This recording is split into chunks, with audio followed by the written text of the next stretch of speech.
tirage express pour les Gémeaux février 2023, tirage général, signe solaire, lunaire, ascendant. N'hésitez pas à regarder vos 3 signes pour avoir un tirage peut-être un petit peu plus personnalisé pour vous. Voilà, alors pour vous les Gémeaux, on a en énergie principale la carte des ancêtres et voilà, alors ça m'arrive souvent de le dire, mais c'est pas grave, je le répéterai encore et encore, je suis toujours bluffée euh, par les choses qui ressortent des cartes, puisque je tire en premier lieu la carte des ancêtres. Ensuite, j'ai tiré ces cartes-là, et le dernier message que j'ai eu, c'est la carte de l'ancrage. Et l'ancrage, c'est vraiment ce côté arbre, vous voyez, ce côté racine, pour pouvoir aller vers votre voie, pour pouvoir être en harmonie, pour ne pas être déséquilibré. On parle vraiment d'ancrage et on est vraiment sur 2 cartes quelque part qui parlent de la même chose, qui sont similaires. Donc je suis toujours bluffée de voir que ben voilà, s'il y avait que 2 cartes, mais c'est pas le cas parce que regardez le nombre de cartes que j'aurais pu tirer et il y en a qu'une hein, sur l'ancrage. Hein. Enfin, il me semble qu'il y en a qu'une. Voilà, voilà. Donc je suis toujours bluffée et voilà, donc je le partage avec vous. Du coup, pour moi, pour vous, pour ce mois de février, cette énergie principale, il y a peut-être un petit peu ce côté... euh, vous avez peut-être besoin de trouver votre individualité. Peut-être que vous avez toujours vécu en fonction de votre famille, en fonction de la lignée familiale, et pas au travers de vous-même. Donc pour moi, ça c'est le premier message que j'ai, de pouvoir trouver votre propre voie à vous, parce que peut-être que jusqu'à maintenant, vous avez vraiment été en lien avec la famille. Il y a aussi pour certains ce côté, avec cette carte qui ressort, peut-être que vous avez des messages qui vous sont envoyés, peut-être qu'un ancêtre a un message à vous délivrer. Alors c'est sûr que je vous dis ça, vous allez me dire mais comment je peux le recevoir, comment je peux le savoir. C'est peut-être au travers de rêves.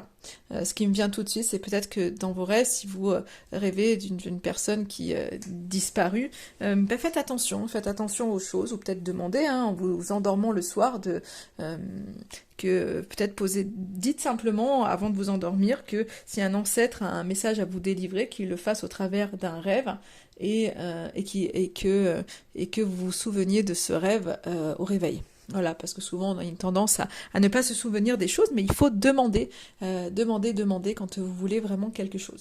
Donc moi j'ai l'impression que au jour d'aujourd'hui, il y a ce besoin du coup d'ancrage, il y a cette connexion peut-être à vos ancêtres, à la famille, à votre histoire. À savoir que l'histoire familiale, il y a de très belles choses, mais ça peut parfois aussi être un poids pour les gens, un poids sur les épaules, certaines histoires de famille. Alors pour vous, je le ressens pas comme ça. J'ai l'impression qu'il y a quelque chose qui se passe vraiment en lien avec la famille, mais en tous les cas où vous trouvez un équilibre, puisque dans votre état d'esprit, j'ai l'équilibre. Donc il y a une espèce d'harmonie, je pense vraiment, qui se crée. Alors peut-être justement entre votre individualité et votre place justement au sein de votre famille. En tous les cas, il y a cet équilibre qui est là. On voit que vous avez besoin de lever le pied.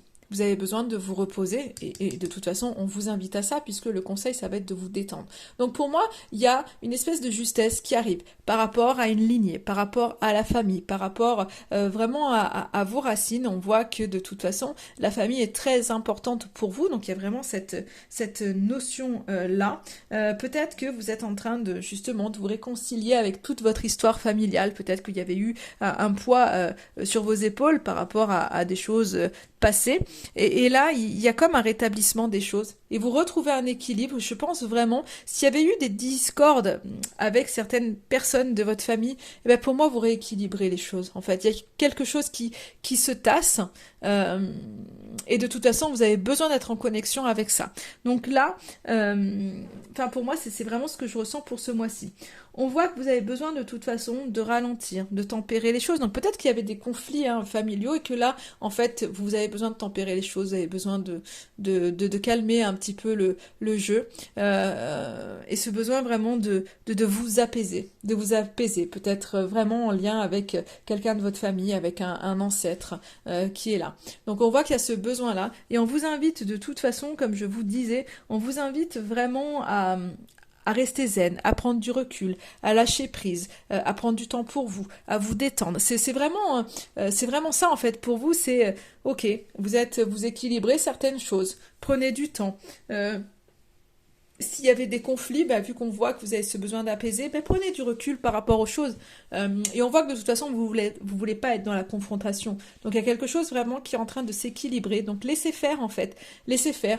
Levez le pied. Vous avez besoin de vous reposer, bah, reposez-vous. Prenez de la distance face aux choses. Lâchez prise. Vraiment, on lâche le mental pour vous parce qu'il y a besoin d'une reconnexion, je pense pour vous, qui est au-delà des choses. Et pour moi, cette carte des ancêtres, c'est ce que ça me dit, c'est qu'il y a une reconnexion du visible, au-delà bah, du coup du mental. Donc vous avez besoin de libérer le mental pour aller chercher les messages beaucoup plus loin. Donc il y a besoin de lâcher prise pour vous. Du coup, le petit message pour vous, je vais vous le lire sur l'ancrage.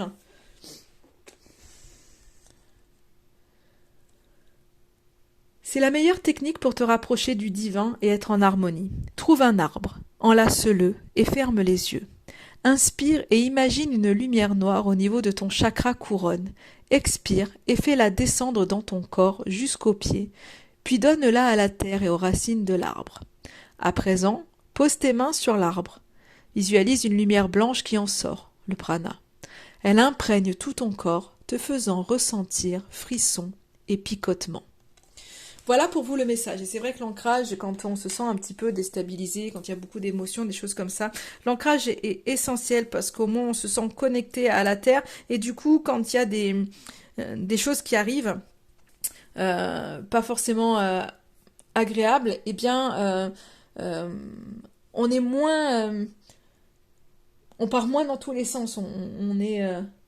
On est moins déstabilisé. Et c'est vraiment, de toute façon, l'ancrage, on a cette notion de l'arbre, parce qu'il n'y a pas plus ancré qu'un arbre qui est là, qui pose ses racines. Et quand il y a un vent fort, une tempête, alors oui, il y a des branches qui cassent, c'est vrai. Il y a des choses qui cassent, mais l'arbre, en fait, généralement, il reste droit, il bouge pas. Pourquoi? Parce qu'il est bien ancré au niveau de la terre. Et c'est ce qui lui permet en fait sa stabilité. C'est pour ça que l'ancrage est très important. Et là, on voit que voilà, vous en avez besoin pour surtout ne pas pour vraiment garder cet équilibre-là que vous avez.